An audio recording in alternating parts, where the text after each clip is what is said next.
గాలములు గుత్తి వాడి దగ్గర ఉండగా వాడు గాలములు వేసి ఈ నరులను గుచ్చుతాడట. ఎవరికి ఏ గాలం కావాలో వాడి దగ్గర ఉంది.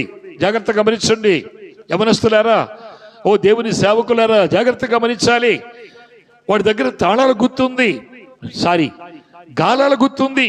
వాడు ఏ గాలం ఎవరికి తెలుసు, ఎవరి హృదయంలో ఏ ఆలోచనలు ఉన్నాయో తెలుసు, ఎవరి హృదయంలో ఏ తలంపులు ఉన్నాయో తెలుసు, ఎవరి హృదయంలో ఏ ఉద్దేశాలు ఉన్నాయో తెలుసు.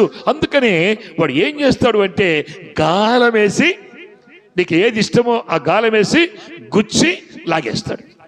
చాలా జాగ్రత్తగా ఉండాలి. అందుకని ఆ గాలానికి చిక్కకుండా మనం ఉండాలి అంటే మన జ్ఞానం సరిపోదు, మన తెలివి సరిపోదు, మన ఆలోచన ఎంతకీ సరిపోదు. కానీ దేవుని కృప మనతో ఉండాలి, దేవుని ఆశీర్వాదం మనకు ఉండాలి, దేవుని దీవెన ఉండాలి, దేవుని రెక్కల నీడలో మనం భద్రపరచబడాలి. దేవుని స్తోత్రం.